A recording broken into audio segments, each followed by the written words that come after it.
in a 44 coupe. She had a racing cam and a supercharged.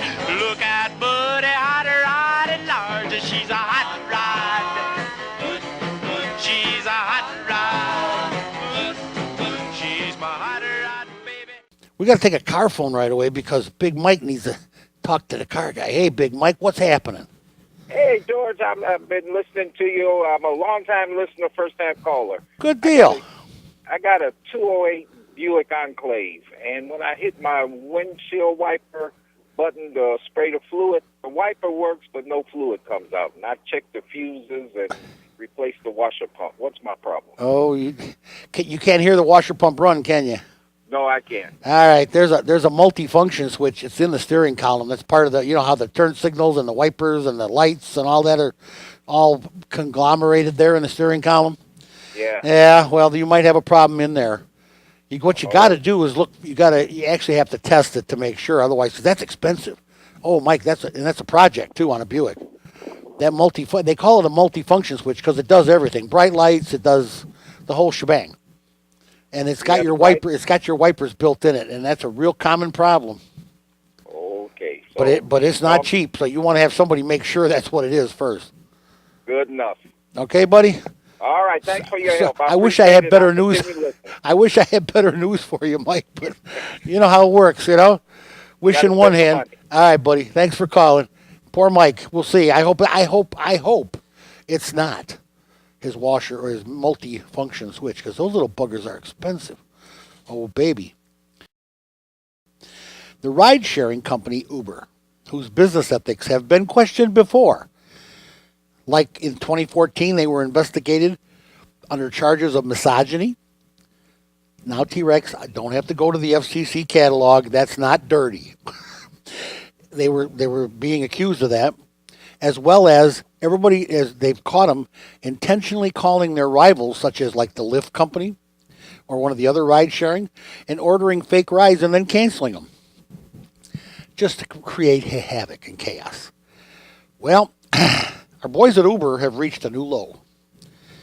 Earlier this week, in a report by Bloomberg, who you can almost take to the bank, Uber came under the financial reporter's eye when they looked into Uber's controversial leasing system. It's called Exchange. Now, nobody's accusing Uber of doing anything illegal. Okay? So just take that out of your mind. I'm not saying that anything here is illegal because it can't be. They're obviously doing it. But there are times when we have to talk about morals too. In a dubious attempt to grow up their army of drivers, to enhance it, and considering their high turnover, because they have a high turnover rate, Uber has created a new leasing program with built-in routine maintenance that targets any individuals that want to be Uber drivers that have bad credit, minority, no borrowing power, no blah, blah, blah. In other words, the poor people of the world. Want to be an Uber driver? By God, Uber will get you in a leasing program, okay? And you'll have your maintenance performed and yada, yada. No, I don't have any numbers for you, and thank God.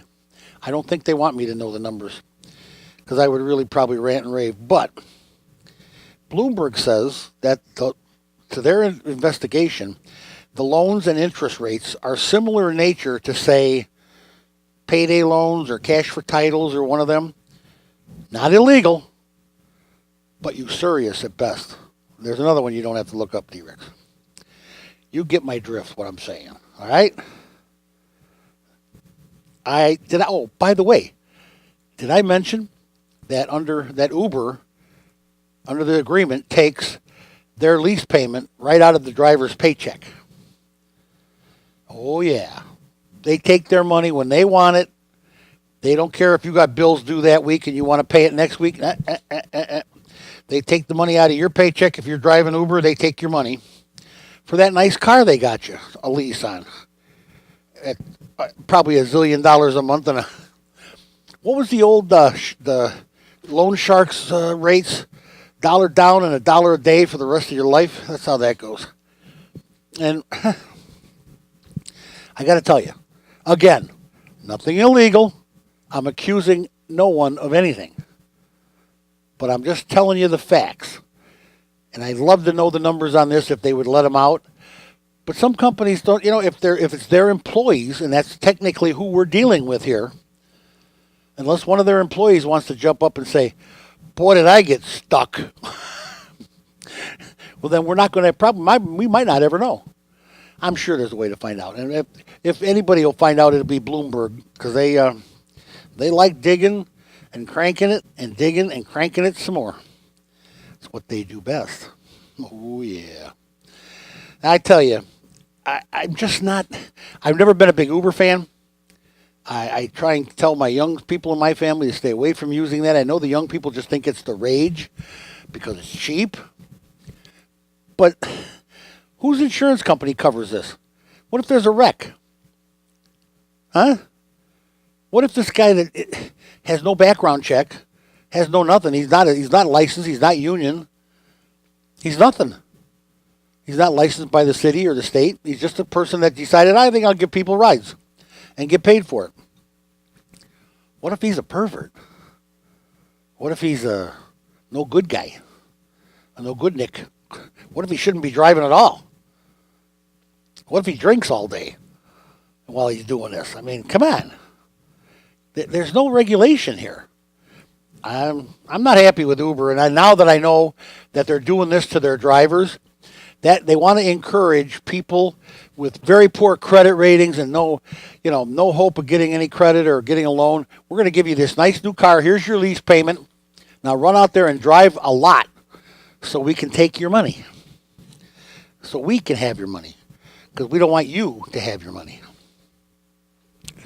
I tell you, it's not going to get it with me. It's not. I'm not going to be happy about it.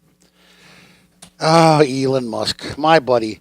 We talked earlier about Elon and his non-union and his I don't know what it is. He's not everything, actually. He doesn't. To buy a Tesla, you go online and you order it, and then you go pick it up at an undisclosed location, and nobody tells anybody, And everybody's cut out. You don't even know nobody knows what you're paying for it. So maybe the sales tax is wrong. Who knows? I think you're going to find a lot of things wrong with the way Elon does business, but I think this has got to be the worst right here. And if you think I was a little bit hard on my special bud, Elon Musk, well, I call him sleazy, I call him underhanded. Well, in the latest report as of last night, the U.S. auto safety regulators and the NHTSA and others are probing into the term, Tesla's term for non-disclosure practice. Non-disclosure practice is where consumers are offered free repairs, extended warranties, and bonuses in exchange for not reporting their problem with their Tesla to anybody. Now, I'll give you an example. Before we go any further, I'll give you an example. Tesla was found offered to pay one half of a $3,000 bill on a Model S suspension failure, which I understand is common. They have suspension problems. This is right around 70,000 miles, the car was. And they would take care of it for you. They'll pay half, mind you, but the owner had to keep quiet. What do you mean keep quiet? Well, here's what the deal is. First of all, it saves Tesla's image. Poor Elon, God forbid he has a hair out of place. Well, now he's got a whole bunch of hairs out of place right now, let me just tell you. Number two, it keeps regulators from noticing and possibly forcing any kind of recall on a safety issue. Okay?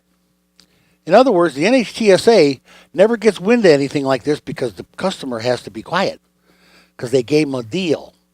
They gave him an extended warranty, or they gave him a little extra bonus, or they did something for him to buy his silence over this fine piece of equipment that he bought that breaks. That cost $100,000, by the way. Okay? $100,000 Break-O-Matic. I mean, come on. But if nobody says anything, remember I told you about calling the NHTSA if you felt like you had a problem with a car and 4 or 5 other people that had it, maybe somebody should notify the NHTSA so they can start their investigation. Well, guess what? You'll never know about Tesla because the owners have to be quiet. They're not supposed to say nothing. It's a secret. Don't say nothing bad about Tesla. You'll mess up their image. The NHTSA might recall them. Oh, my God. And then there's one other thing. Elon is out there right now beating the bushes trying to get investors, looking for money, looking for big dough. Wants to expand his plant in California, wants to build 500,000 Teslas. How's he gonna bribe 500,000 Tesla owners to keep their mouth shut about their car being a piece of junk? I'm telling you, this whole thing is getting stinkier and stinkier and stinkier. The deeper I get, the smellier it gets. I'm telling you.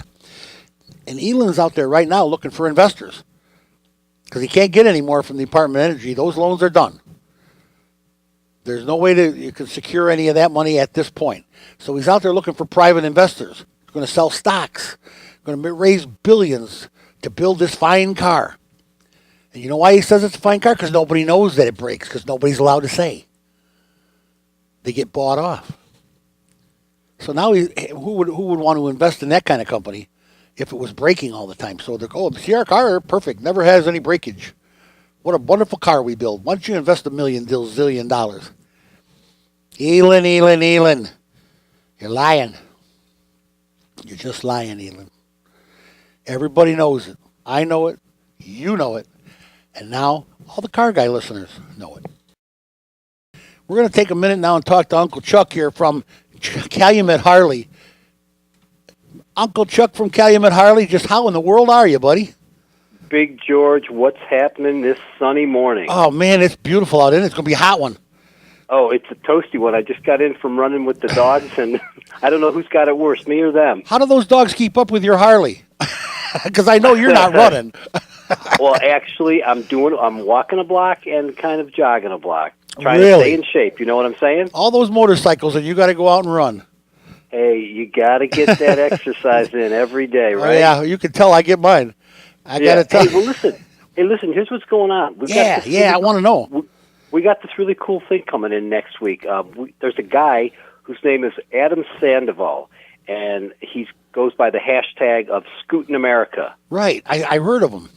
He is riding across the country, visiting all 600 Harley-Davidson dealerships, raising money for veterans. Oh, wow. He's going to be in town at our dealership next week on Saturday. Actually, on Friday and Saturday. Oh, Chuck, you know what? If he's going to be around, you need to either bring him in or have him call me. I'd love to hear his story on the air. He's got a fantastic story, and he's been sleeping on the side of the road, almost been attacked by coyotes, and he's got this cute little Chihuahua dog whose name is Scooter, who is traveling with him. Oh no! How cool is that? So, and he first thought it was going to take him about a year to do it. Actually, he's been on the road for 18 months. Wow. Yeah, so he's been riding, and he's not riding like a brand new 2015 or 2016. I think he's riding a 1997 Ultra, and it's all loaded up with gear and all the essentials so that he can go from dealership to dealership. Man, and he's been in snow, ice, rain, everything. Wow. How much money do you think he's going to raise? Well, what we're doing next week is we are actually raffling off a motorcycle. So we're asking the public to help support the cause. We've got about 200 tickets left. Tickets are $20. You can stop down at the dealership, and all the proceeds after we pay for the motorcycle is going to go to him. And we're trying to be the one dealership that raises the most money for him. And if we can get all the tickets sold, we may be able to present him with a check of anywhere between $10,000 and $15,000. Oh, how great is that? You say they're $20, huh? Yeah, they're $20. There's about 200 tickets left. You can save me 10 of those, buddy. Save you 10 of them? Oh, I want 10 of them for sure. Anything for this cause. For the veterans? Great. Yeah, and we're selling only 1,750. Oh, that's perfect. So it's not like we're selling 50,000 tickets. We're selling 1,750 tickets at $20 a pop. That's what it's about $37,000. So if we can, we can pay for the price of the motorcycle, and then present him with a check, and then what he's doing with it is that he is helping fallen heroes who they're like a children's fund. I read this story, and I'm going to tell you what, Chuck. This guy's story is outstanding. I might have even talked to him on the phone. I think I talked to his publicist, trying to get him to come on here. You got to drag him down here, buddy. That's his dad. His dad does all his publicity work. If you want to check him out, his Facebook page is Scootin' America. Cool. How great is this? You're always doing something for a good cause. You know that? Hey, we're out there in the community. We're putting a good foot forward. Well, Chuck, you're like me. Where are we going to go? We got no place to hide. You know what I mean? They all know us. You got it. They all know us. We got nowhere to go, buddy. Nowhere to go. We may as well do the right thing, because doing the wrong thing is just get us busted. Yeah. So anyway, I just wanted to invite your listening public out to the dealership next Friday and Saturday. Absolutely. It's the Father's Day weekend, but if you're interested in tickets, help us get over the hump and sell the remaining of these 200 tickets, and we're going to make it a big party, and we're going to raffle off a motorcycle next weekend. You know what? Even though it's Father's Day weekend, come on, those Wounded Warriors, those guys are fathers too. Damn tootin'. Yeah, we need to get this done. Let's get out to Harley, Calumet Harley, and see the boys and see what's going on and enjoy this day. What a great time, Chuck. Thank you for calling. You're the best. You know that. You bet. Thanks, George. Next to me, you're the best. Talk to you, buddy. Bye. Bye. I love Chuck from Harley. He's right. He's always doing something nice. Geez, oh Pete, every time you turn around, a guy's got a cause it's always direct hit. It's always a big hit. It's just he knows what gives. He knows what it takes to do it right. He really does. And next Saturday and Sunday, or Friday and Saturday, let's get out to Calumet Harley, meet this guy that's scooting across America making money for the fallen warriors. Let's just do it. American Legion's involved. They're doing a thing with the scholarships for kids to go to school if their father was lost in the war or whatever. It's a great deal. Man, that kind of thing just puts a chill down my spine. It just does. You got to love it. People that get involved in that and do that kind of stuff, they're the best. I'll tell you what, they're the best. And Chuck, of course, Chuck from Harley, he's, if not one of the best, he is the best. Actually, I'm the best. Chuck's second, maybe third. No, he's second. He's a good guy. I love ragging him. I love teasing him. That's because he gets so mad at me. Hang on, let's talk to Carl on line one. Carl, what is up? Hey, listen, George, the next car show, I want to bring out my Tucker and my Studebaker Golden Hawk. Oh, man. If you've got a Tucker and a Studebaker Golden Hawk, Carl, you're my idol. well, all I really need is a card table. Oh, okay. I got 3 shelves of cars in my rumpus room, and those 2 are in the collection. I have seen a Tucker up close and personal. I've touched a Tucker. Let me just tell you what I think of that car. That's just beautiful. I sat in one. Oh, really? Yeah, a company down south in Texas, Trinity Industries. It's a car place that builds railroad cars and so forth. And I was sitting in the vice president's office there. Discussing some welding equipment that we build, and I look out the window. I see this car sitting out there with 6 exhaust pipes, and I said, "What in the world is that?" And he said, "Oh, that's the boss's Tucker." Oh man! So he took me out there, and I got to sit in it. Oh, that's beautiful. Oh my God, Carl, that's so cool. I would love to do that. Oh yeah. Yeah, I was told that he had a whole barn full of vintage cars. But he's a big shot, and president of a big rail car building company. As long as he didn't have a whole barn full of old vintage car guys like you and me, Well, that's for sure. Thanks, Carl. Thanks for the story, buddy. That's great. Okay, you're the man, buddy. Care. Thanks, Carl. I'm telling you. They're out there. Everybody, there's so many people that call here all the time, and they have so many things to tell us.